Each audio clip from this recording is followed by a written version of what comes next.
Welcome to Finsiders Tv. Barry Beutel alongside John Congemi. We come to you from the club level at Sun Life Stadium. This place will be hopping on game day. Yeah, I can't wait to see it. You know, it's a great environment to come watch a football game, and I know with the Dolphins looking forward to opening up, and they'll be opening up at night against the Jets, so it should be fairly exciting. We got a final preseason matchup at Dallas, the fourth and final preseason matchup. Fourth and final preseason game, not typically a game in which you see a lot of action from your starters. No, but I think this is going to have a little bit of a different feel to it. I think Coach Phillips and Coach Sperano, respectively, want to see their starters go into this game and play a little bit. And I know they have a play count in mind, but it's the productivity of that play and that play count that they will be looking for. They want to see the offenses for both sides move the football, and on the Dolphins side, really get some continuity back like they had in the Jacksonville game, where they put a couple drives together, then get the starters out and let everybody else play the football game. The team did put a couple of players on IR and non-football injured reserve, and that being a guy like Nate Garner, who was really a guy that was going to be players and fans were going to look forward to as depth along the offensive line, and also Philip Merling. Well, both guys, very impactful guys to this football team, and I think it's a big loss for both of them because Garner gave you that depth at every position. He could play guard, he could play tackle, and Philip Merling on that defensive front, I think he's going to be lost in the mix. There are guys on the defensive front that can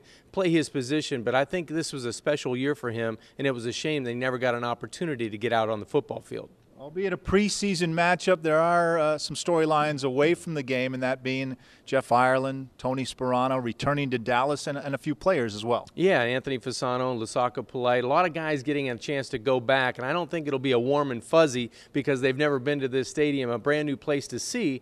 But, you know, say hi to familiar faces, shake hands, and get on to business because these guys are going to be asked to work and try to perform on Thursday night and try to get this team ready to go to Buffalo. Let's talk about some key positional matchups, maybe still some battles there.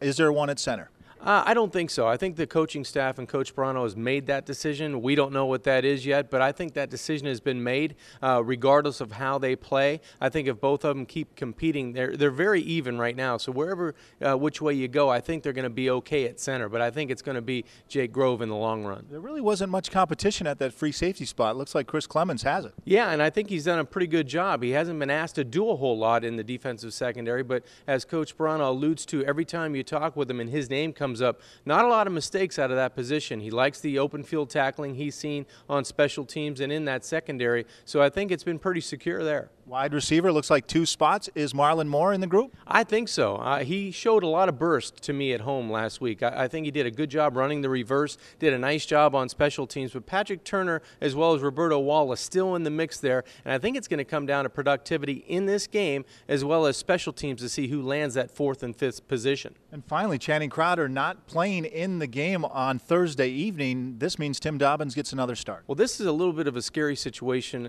for fans from Miami because you don't know what the injury is, Barry. It's one of those situations where he may have re-injured what happened to him last season, but he may be a new injury. So you go get in a second opinion. Tim Dobbins has done a nice job in there. He's been filling in quite admirably, and he may have to play that position going early on in the season. So you like what you see with a backup position there. Should be an exciting fourth and final preseason matchup. For John Congemi, I'm Barry Beutel. Thanks for tuning in to Finsiders TV.